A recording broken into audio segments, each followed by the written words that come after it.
Bonjour et bienvenue dans cette nouvelle vidéo où nous allons parler de la personnalisation de Windows. Je pense que dans mes vidéos précédentes, je vous avais parlé des concepts de Windows, comment personnaliser les icônes. Je vous avais parlé quand même de théorie, quelques concepts, mots-clés qu'il faut retenir et un peu quelques pratiques liées à l'utilisation ou à la personnalisation des icônes du bureau.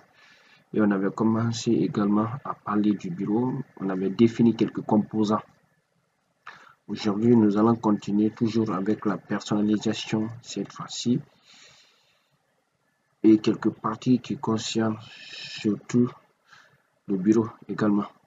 Donc, sans plus tarder, je vous avais dit dans la dernière vidéo, je vous ai parlé du bureau. C'est l'espace de travail de l'utilisateur, c'est là où l'utilisateur travaille, comme ce que vous voyez maintenant là, qui est composé essentiellement de trois éléments. Je veux dire l'image qui se trouve en arrière-plan, les icônes, je vous avais dit comment déplacer et agrandir ces icônes. Et cette fois-ci, nous allons parler d'un autre composant du bureau qui est la barre de tâches. La barre de tâches, c'est la barre horizontale qui est placée en dessous ou en bas du bureau, sur laquelle on peut épingler quelques icônes du bureau. Et voici en bas. Ce sont les icônes qu'on a mises ou épinglées sur la barre de tâches pour pouvoir les lancer rapidement. Et cette barre de tâches nous permet de garder les fenêtres qu'on utilise, les fenêtres qui sont en cours d'utilisation, pour ne pas aller chaque fois les ouvrir. Ce serait un peu fatigant, comme par exemple Chrome qui est réduit sur la barre de tâches. Vous avez Word. Déjà, j'ai ouvert 3 fenêtres de Word. Toutes ces fenêtres-là sont gardées sur la barre de tâches. Là, c'est surtout pourquoi on appelle surtout la barre de tâches. Elle permet de garder les fenêtres qui sont en cours d'utilisation. Donc, cette barre de tâches est composée dans un premier temps d'un bouton démarrer. Dès que vous cliquez sur ce bouton, vous allez accéder au menu. Et ce menu-là contient toutes les applications ou tous les programmes ou logiciels que vous utilisez dans votre ordinateur. Ça, c'est le tout premier élément. Ensuite, vous avez également les icônes épinglées qui se trouvent au milieu de cette barre de tâches. Vous avez une autre partie qui se trouve à gauche qui est composée d'autres éléments comme par exemple indicateur de sulfométaux, s'il faut le dire comme ça. Vous avez également une petite flèche montante qui contient quelques icônes masquées comme 360 sécurité de l'antivirus et Bluetooth, Windows Defender, Microsoft Edge. En tout cas, cette flèche contient des icônes masquées qu'on ne peut pas, vu qu'on ne peut pas afficher tout ici. Même l'autre, la volume là, je peux maintenir clic gauche, je le mets ici. Voilà, je mets son icône ici. Je peux prendre aussi, ainsi de suite. On peut masquer les icônes ici pour ne pas encombrer cette partie. Voilà. Ensuite, vous avez toujours un autre élément sur cette barre de tâches qui indique la langue de votre clavier, l'heure, et puis vous avez la jaune de notification. Voilà. Voilà quelques éléments qui composent cette barre de tâches.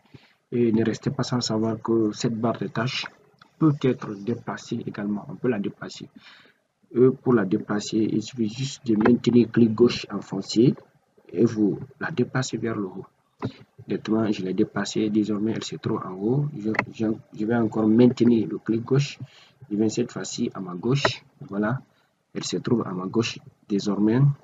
Je peux encore maintenir clic gauche, toujours sur une partie vide de la barre de tâches. Cette fois-ci, je vais la ramener.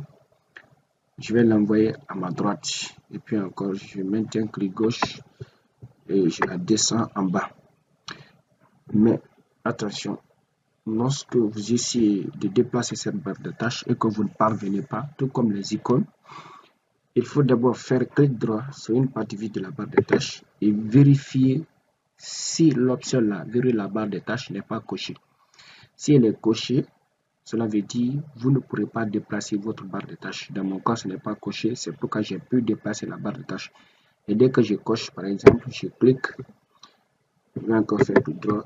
Vous voyez, cette fois-ci, c'est coché. Donc, tant que cela est coché, vous ne pouvez pas déplacer votre barre de tâches. Et je maintiens clic gauche. Je maintiens. Je ne parviens pas parce que la barre de tâches est bloquée. Elle est verrouillée. Donc, il vous faut vérifier d'abord est-ce que cette partie ou cette option est cochée. Dès que je décoche, je maintiens clic gauche. Voilà, je peux l'envoyer là où je veux. Je fais clic droit. Je vais la verrouiller. Une autre option, si normalement c'est le plus rapide, maintenir clic gauche et déplacer, c'est la façon la plus rapide. Mais vous pouvez également faire clic droit sur une partie vide également de la barre de tâches. Et puis vous cliquez sur propriétés ou paramètres de la barre de tâches. Ça dépend des versions de Windows. Avec cette version Windows, vous pouvez voir à la place des paramètres, c'est écrit propriétés de la barre de tâches. Et chez moi ici, c'est paramètres de la barre de tâches. Ça dépend. Vous pouvez voir peut-être selon les versions autre chose aussi.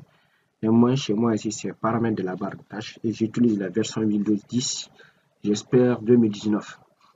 Je clique.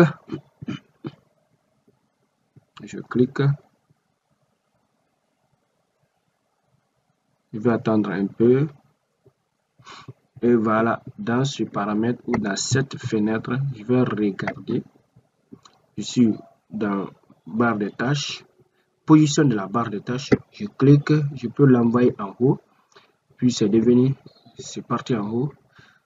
Je clique encore, je peux l'envoyer à droite, puis c'est venu à droite. Je peux l'envoyer à gauche, c'est venu à gauche et je ramène en bas. Toujours dans la même fenêtre, vous pouvez, à partir de cette fenêtre, verrouiller la barre de tâches ou la déverrouiller. Vous pouvez également, au cas où ces icônes-là risquent d'encombrer votre barre de tâches, vous pouvez la masquer automatiquement. Et puis, c'est masqué. Et puis, voilà, je l'affiche. Voilà, lorsque je coche par exemple masquer automatiquement la barre de tâches en mode bureau, je clique, c'est masqué et je vais réduire par exemple cette fenêtre. Vous voyez, la barre de tâches est masquée. Dès que je reviens, la barre de tâches est masquée, sauf quand je viens pointer ici, sauf quand je descends. Dès que je descends, vous voyez, elle réapparaît. Et quand je quitte, elle disparaît encore. Donc, elle est masquée comme ça automatiquement. Ça aussi, pour ne pas encombrer, si c'est gênant, votre bureau, votre espace de travail. Donc, c'est important aussi de la masquer automatiquement. Voilà, je clique et puis je vais désactiver cette partie pour qu'elle soit ancrée, la barre de tâches. Et encore une autre partie. Par exemple, là, c'est utiliser les boutons de la barre de tâches. C'est activé, je vais désactiver. Et quand c'est désactivé, vous allez voir en bas, les icônes qui sont épinglées sur la barre de tâches ont une taille moyenne. Et cela risque d'encombrer votre barre de tâches également au cas où vous avez beaucoup d'icônes épinglées. Par exemple, vous êtes un informaticien aguerri, donc vous pourriez avoir besoin de plusieurs applications épinglées sur votre barre de tâches. De cas contraire, je pense que ce n'est pas la peine. Mais dans mon cas, je pense que c'est nécessaire. C'est pourquoi je l'ai activé, pour que les icônes épinglées sur la barre de tâches aient une taille beaucoup plus petite. Regardez, dès que je coche cette option, utiliser les petits boutons dans la barre de tâches, je coche. Ouais, les icônes sont devenues beaucoup plus petites et ça me permet d'avoir également un peu d'espace sur ma barre de tâches. Et encore une autre partie, utiliser Aeropic pour afficher un aperçu du bureau lorsque lorsque vous placez le pointeur de la souris sur le bouton afficher bureau à l'extrémité de la barre de tâches, regardez, je décoche. Quand je viens pointer ici, je ne pourrai pas avoir un aperçu du bureau. Mais quand je coche, peut-être je peux avoir besoin de visualiser quelque chose sur le bureau, mais je ne vais pas réduire ou fermer cette fenêtre. Donc, si cette option est cochée et que vous venez un peu en bas et à droite, vous venez ici, dès que vous pointez, vous allez avoir un aperçu de votre bureau sans quitter votre fenêtre. Et dès que vous quittez ici, toujours, vous allez encore rester dans la fenêtre en question. Et c'est ça l'utilité de cocher cette option. Et voilà, il y a beaucoup d'éléments, mais je pense que ce sont les éléments qui sont nécessaires sur la barre de tâches. Il y a aussi combiner les boutons de la barre de tâches, toujours masquer les étiquettes. Quand je clique, je vais par exemple afficher lorsque la barre de tâches est pleine. Voilà, les icônes apparaissent avec leur nom. Ne jamais, voilà, je clique, je vais rester sur toujours masquer les étiquettes. Voilà. Donc voilà les éléments importants dans la fenêtre de la barre de tâches. Je pense bien, je vais continuer sur une autre partie, toujours la personnalisation de la barre de tâches. Voilà, je vais continuer, j'espère toujours sur la personnalisation de Windows. Cette fois-ci, je pense que arrière-plan et écran de verrouillage sont connus par bon nombre de personnes, mais cela ne m'empêche pas aussi à faire un petit rappel puisque je suis en train de suivre un plan d'initiation à Windows. Donc, je pense que je vais faire, même si c'est quelques secondes, pour changer l'arrière-plan ou le fond d'écran en termes informatiques d'arrière-plan, c'est-à-dire l'image qui se trouve là. Pour la changer, je fais clic droit sur une partie du bureau, je clique sur personnalisation et puis dans la fenêtre qui apparaît ou qui s'ouvre, je cherche arrière-plan, c'est déjà pointé dessus par défaut. Je vais par exemple choisir cette image qui est là. Ou d'ailleurs, je choisis l'image par défaut de Windows où je peux cocher ça, cette image. Voilà, je l'ai coché, je peux réduire pour voir. Voilà, je l'ai changé. Je reviens encore dans la même fenêtre et je choisis l'image par défaut de Windows.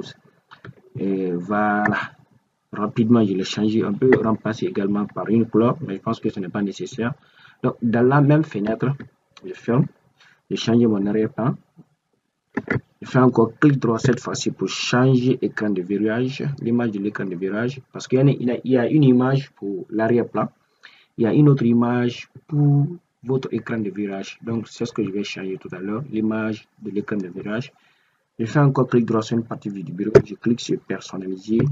Et dans la fenêtre qui s'ouvre, je vais chercher écran de verrouillage. Dans l'écran de verrouillage, j'ai encore une autre image ici.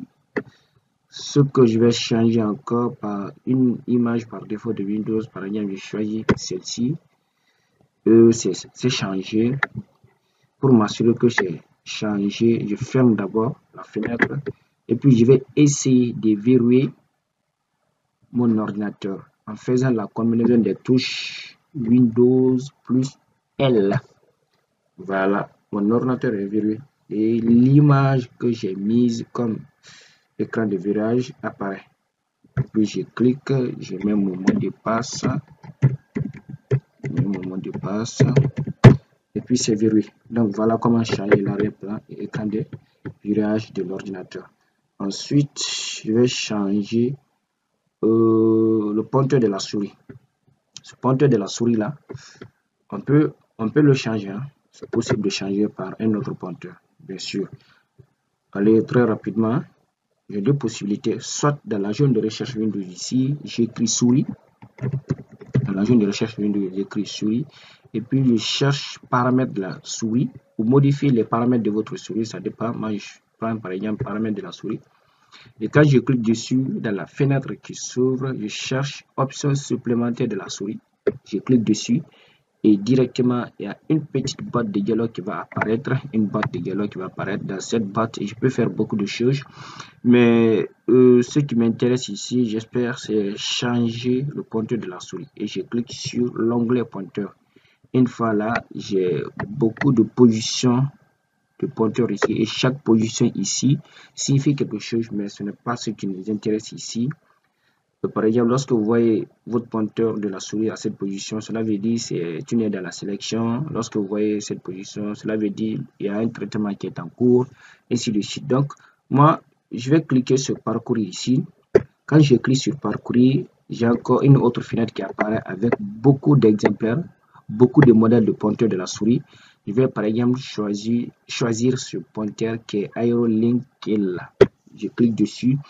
Et quand je clique dessus, je clique sur ouvrir, je clique sur appliquer et automatiquement j'ai changé mon pointeur de la souris. Je clique sur OK, je ferme. Au lieu que ça soit maintenant un pointeur, une petite flèche, c'est maintenant une main que j'ai maintenant comme pointeur de la souris. Il y a une autre façon pour changer ce pointeur. Cette fois-ci, je vais aller dans panneau de configuration et rapidement dans la zone de recherche Windows, je vais écrire panneau. Je clique sur panneau. Je vais patienter un peu dans cette fenêtre qui apparaît. Je cherche où se trouve souris. Et voilà, souris, elle est là. Je clique dessus et directement la même boîte va apparaître. Je choisis pointeur. Dans pointeur, je clique sur parcourir pour voir plusieurs modèles de pointeur de la souris. Je prends par exemple ce pointeur qui est sous forme de bic. Je prends, je sélectionne, je clique sur ouvrir, puis je clique sur OK, bien je clique sur appliquer avant de cliquer sur OK. Voilà, j'ai encore changé mon pointeur de la souris. Je reviens encore toujours dans le panneau de configuration, je saisis de là-bas dans la zone de recherche Windows panneau, je clique dessus. Dans la fenêtre qui apparaît, je sélectionne souris dans la boîte qui s'ouvre ou qui apparaît, je clique sur pointeur et puis je clique sur parcourir, je cherche, je prends le premier modèle qui est le modèle par défaut, ouvrir, puis je clique sur appliquer, voilà, OK. Voilà, moi je pense que ce pointeur par défaut me plaît, donc tout dépend de votre choix. Ensuite, qu'est-ce qui reste? Écran de veille. L'écran de veille, c'est quoi? C'est l'image ou le texte qui couvre la totalité de votre bureau lorsque vous êtes au repos. C'est l'image ou le texte qui couvre entièrement votre bureau, votre écran, lorsque vous ne touchez pas à votre ordinateur, lorsque vous êtes au repos. Sans plus tarder, pour mettre un écran de veille sur votre ordinateur, vous faites encore clic droit sur une partie vide du bureau, toujours personnalisé. Nous sommes toujours dans la personnalisation de l'ordinateur. Dans la fenêtre qui apparaît, vous choisissez écran de virage. Écran de virage, vous descendez, vous cherchez où se trouve paramètres de l'écran de veille. Voilà, paramètres de l'écran de veille, c'est là en bas. Je descends en bas après avoir cliqué sur l'écran de virage. Je descends en bas, c'est là, paramètres de l'écran de veille. Dans paramètres de l'écran de veille, par défaut, moi ça ne me plaît pas, mais tout dépend du besoin, tout dépend du goût. Le goût ne se discute pas. Donc, je choisis par exemple ce paramètre par défaut, l'écran là par défaut, balai de ligne, je clique. Et quand je fais un choix, à chaque fois que je fais un choix, je clique sur aperçu pour voir si l'écran là me plaît. Aperçu, voilà, je sélectionne un autre écran, par exemple bulle, je sélectionne, je fais encore un aperçu, voilà, je clique, je prends par exemple ruban, je fais encore un aperçu et je pense que cela me plaît. Si cela me plaît, je clique. Je dis d'abord le délai pour que cet écran là apparaisse. Si c'est 1 minute, je sélectionne 1 minute, puis je clique sur appliquer. Ou bien si c'est 5 minutes, si je peux faire 5 minutes sans toucher à mon ordinateur, je mets 5 minutes et puis je clique sur OK. Et dès que les 5 minutes là arrivent, vous allez voir automatiquement cet écran de veille là-bas apparaître. On continue. Vous pouvez mettre aussi photo si vous avez une photo. Voilà, la photo elle est déjà là. Je fais aperçu. Je prends par exemple test 3D. Si je veux qu'un test apparaisse comme écran de veille, je sélectionne test 3D et puis cela va me permettre d'aller modifier le test parce que par défaut le test c'est Windows, mais comme je l'ai modifié, ce n'est plus Windows mais c'est plutôt mon nom. Ce que vous allez constater, tous les écrans de veille par défaut, vous ne pouvez pas accéder aux paramètres parce que ce sont des écrans qu'on ne peut pas modifier. On ne peut pas modifier leur option. Ouais, balai de ligne, c'est impossible de modifier cette option. Bulle aussi, je sélectionne aussi bulle, ça aussi c'est impossible de modifier cette option. Sauf quand je prends test 3D. Dès que je prends test 3D, je pourrais maintenant modifier. Voilà, je peux prendre par exemple heure. Je prends heure par défaut. Quand je sélectionne test 3D, je peux saisir par exemple voilà. Ala Traoré, ou bien je dis heure. Voilà, moi je prends un test personnalisé. Je peux choisir une police, je peux choisir type de rotation, je prends par exemple bascule, je peux cocher couleur unie, couleur personnalisée. Après je prends une couleur, par exemple couleur bleue, c'est ma couleur préférée, et puis je clique sur OK, et puis OK. Avant de cliquer sur appliquer, je fais d'abord un aperçu pour voir, et voilà exactement ce que je voulais à la Traoré. Dès que je suis sûr maintenant, je mets juste une minute. Dès qu'une minute arrive, que l'écran de veille là apparaisse, et puis tout est fini. Je peux aussi cocher cette option à la reprise, demander l'ouverture de la session. Ça veut dire quoi? Si le délai que j'ai mis ici, si le délai là passe, alors que je n'ai pas encore touché à mon ordinateur, directement mon ordinateur sera verrouillé. Si je tente maintenant d'y accéder, il sera verrouillé mon ordinateur. Et pour pouvoir y accéder, il me faut mettre mon mot de passe. Si l'ordinateur contient un mot de passe, comme mon cas, dès que je coche cette option et que le délai arrive, pour pouvoir accéder maintenant à mon ordinateur, il me faut mettre le mot de passe, puisque l'ordinateur sera verrouillé. Et quand un ordinateur est verrouillé, pour la déverrouiller, si il contient un mot de passe, il vous faut mettre un mot de passe. Donc, l'option là est importante, c'est lorsque vous êtes certain que quand vous êtes au repos et que l'écran de veille là apparaisse, peut-être quelqu'un d'autre pourra venir toucher à votre ordinateur, alors que vous n'êtes pas présent. Par exemple, c'est peut-être un petit ou bien un enfant à côté. Donc, pour empêcher la personne d'accéder à votre ordinateur quand c'est verrouillé, vous cochez cette option. Donc, c'est coché. Et puis, je clique sur appliquer. OK. Et dès que le 1 minute là arrive, vous allez voir automatiquement l'écran de veille là va apparaître. Voilà, donc je vais voir, regarder l'heure 21, je pense que c'est trop. Et voilà, ici seulement vous allez voir dès que le 1 minute là arrive, ou bien le délai que vous avez mis là-bas, dès que le délai là arrive, vous allez voir l'écran de veille là va apparaître. Donc vous n'êtes pas en abusé du temps puisque c'est chronométré. Je pense que je vais vous montrer rapidement comment enlever. Toujours, vous faites clic droit sur une partie du bureau, personnaliser. Voilà, une fois dans ce paramètre, vous suivez la même procédure. Vous cherchez, vous cliquez encore sur l'écran de verrouillage. Dans l'écran de verrouillage, vous descendez, paramètres de l'écran de veille, et dans paramètres de l'écran de veille, vous cliquez dessus et puis vous prenez OK. Vous cliquez sur appliquer. Et puis OK, voilà, tout est désactivé.